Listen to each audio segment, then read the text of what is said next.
نبی پاک علیہ السلام ایک قبیلے کی صلح کرانے چلے گئے. فرمایا اگر مجھے دیر ہو گئی تو ابو بکر سے کہنا جماعت کرا دے.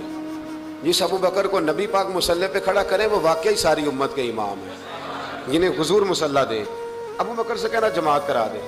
حضرت صدیق اکبر کھڑے ہو گئے تو نبی پاک بھی آ گئے. جماعت کھڑی ہوئی تھی کہ حضور بھی پہنچ گئے.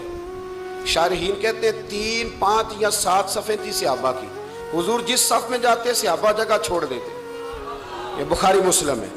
صفیں ٹوٹتی رہی پر نماز کسی کی بھی نہیں ٹوٹی. اور حضور پہلی صف کے پیچھے جا کے کھڑے ہوئے تو حضرت ابو بکر صدیق نے ایک قدم پیچھے اٹھایا. حضور نے اشارہ کیا چل پڑھا نماز پڑھا کہ میں تحمل ویکھاں. مینوں کعبہ بھول گیا آئی, بھول گئے نہیں سب سوم صلاتاں, ایک کو یار دا فکر پہ آئی.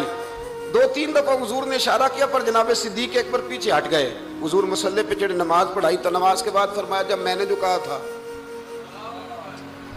اب لوگ کہتے ہیں حضور نے خود ہی تو کہا ہے. تو حضور فرمانے لگے ابو بکر جب میں نے جو کہا تھا کہ جماعت کراؤ تو کیوں نہیں کرائی, بخاری ہے. حضرت صدیق اکبر نے ہاتھ باندھے تو رو پڑے. عرض کرنے لگے حضور اب ابو قحافہ کے بیٹے کی اتنی جرت تو نہیں نا کہ نبی پاک کے مصلی پہ کھڑے ہو کے نماز پڑھائے. حضور پیچھے ہوں اور یہ مصلی پہ نماز, اتنی جرت تو نہیں نا.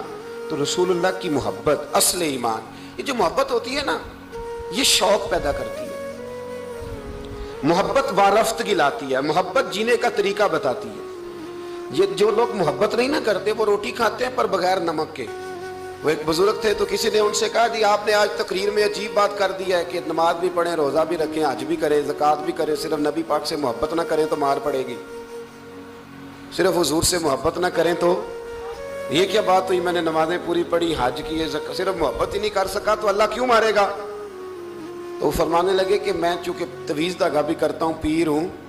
کہنے لگے میری پڑوسن ایک دن آئی تھی اور آگے کہتی تھی میرا خامند بلا وجہ مارتا ہے. تو میں نے کہا کہ بلا وجہ بیوقوف تو نہیں نا کہ بلا وجہ مارے, وجہ تو ہوگی. کہنے لگی نہیں پیر صاحب بلا وجہ ہی مارتا ہے. تو میں نے کہا اچھا تازی مار کب پڑی. کہنے لگی آج ہی پڑی ہے شام کو. تو میں نے کہا کہ وہ کس بات پہ پڑی. کہنے لگی پیر صاحب کچھ بھی نہیں, کوئی اتنی بڑی بات کوئی نہیں تھی. اس نے مجھے کہا ہے کہ مسور کی دال پکا دو. تو میں نے پیاز بھی ڈالا ہے, لہسن بھی ڈالا ہے, گھی بھی ڈالا ہے, اور میں نے اس کے اندر ہلدی بھی ڈالی ہے, مرچیں بھی ڈالی ہیں. بس جلدی میں نا دال ڈالنا بھول گئی ہوں, باقی ہر شے ڈالی ہے, صرف وہ مسور کی دال. تو حضرت صاحب کو بات تو نہیں تھی نا مارنے والی. پیر صاحب کہنے لگے نہیں سمجھ آ گئی ہے, واقعی بیوقوف ہے, اسے مارنا نہیں چاہیے. تو نے سارا کچھ تو پکایا ہے, صرف دال ہی نہیں نا پکی, باقی تو پک گیا. تو فرمانے لگے یہ جو لوگ ہیں نا یہ بھی جلدی میں نا نماز پڑھ لیتے ہیں, روزہ رکھ لیتے ہیں, حج کر لیتے ہیں, زکوٰۃ دے دیتے ہیں, پر محبت رسول کی دال ڈالنا بھول جاتے ہیں.